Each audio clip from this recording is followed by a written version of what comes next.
Is on the dais and off dais. എല്ലാവർക്കും നമസ്കാരം. വളരെ കുറച്ച് പേരുണ്ടെങ്കിൽ പോലും ഇത് സുഹൃത്തുക്കളുടെയും സ്കോളേഴ്സിൻ്റെയും ഒരു മീറ്റിംഗ് ആണ്. ASLEIndia, Association for the Study of Literature and Environment, Christ university ആയിട്ട് ചേർന്നിട്ടാണ് ഈ ഒരു ലെക്ചർ സീരീസ് നമ്മളിവിടെ നടത്തുന്നത്. So we are having Professor Dilip Menon he is the director of Center for Indian Studies in Africa, University of Switzerland, South Africa.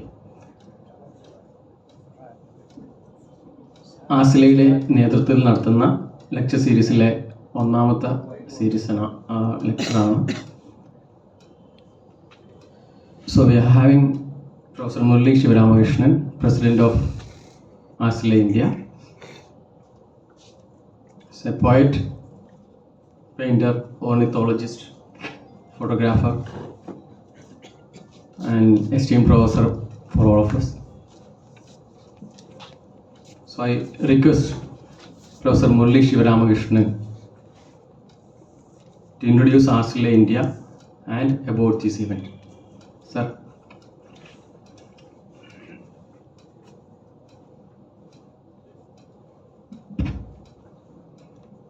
Good evening.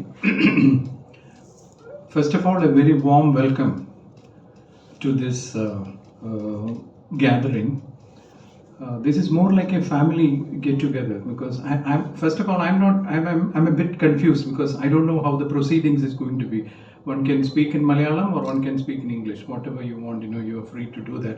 This is part of our dialogue series. So dialogue, of course, can be built up in whichever way we want.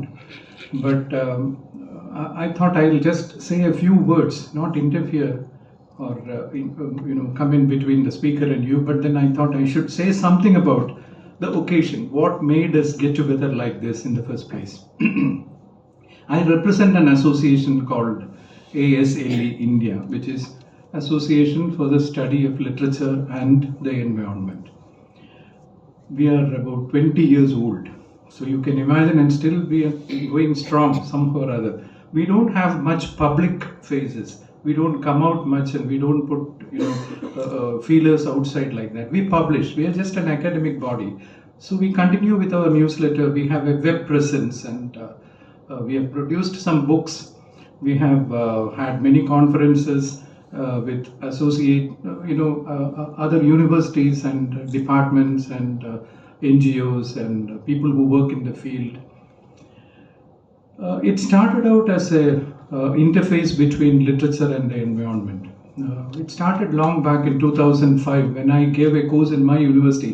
I was then a professor in the Central University of Pondicherry, and I initiated a new soft core course. We call it the soft core course, which is a kind of open-ended course. Anyone who holds a postgraduate degree can walk into the class and then register for the course. And we have our internal assessments and end-semester exams and everything like that. But the soft core is supposed to be more broad and interdisciplinary and intradisciplinary sort of thing. So I used to call it green voices, literature and the environment. At that time I was involved in the literature, and I tried to make a distinction between writing about nature and writing for nature. That's a very easy classification, because when you start writing about nature, it is descriptive. There is no poet or no painter or no filmmaker who has not touched upon this aspect. Descriptive, making the presence of nature. But then when you start thinking about writing for nature, you are taking a stand. It could be a political stand, it could be an economic or a social stand, because you are talking for nature. And I used to think that, in those days we started our courses with what is called can the subaltern speak? That kind of thing. Can the subaltern speak? Because the subaltern cannot speak, because the subaltern perhaps lacks a tongue. But we used to ask that question, can nature speak? Nature cannot speak because nature has to be spoken for. We have to speak for it. trees, birds, animals, insects, amphibians, reptiles, you name them, all living things, which are connected together, we study under the broad rubric of ecology, fine. But we don't know how to make their presence felt in the kind of mad rush that we have created for ourselves, which we call our culture and our civilization. So when we start speaking about it, they think, oh, you are preaching from the podium, you are becoming a saint, you are talking like Jains and Buddhists, you are talking to us and telling us we have to be careful about this and that and other things. Why not? We are doing exactly that. Even in the classrooms, we used to do that. But then eventually, we broadened our base, and then we thought, okay, this is not merely literature and the environment. This could be issues about environment.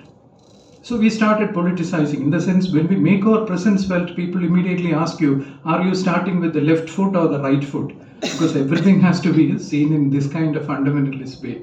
If I say I would like to talk about the Upanishads, immediately you will say, oh, you are a right-wing fellow.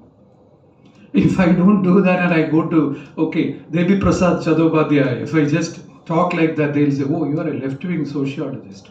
Somebody like that, We are starting with Dilip Menon, and then immediately a lot of people have asked, oh, you have started moving leftwards.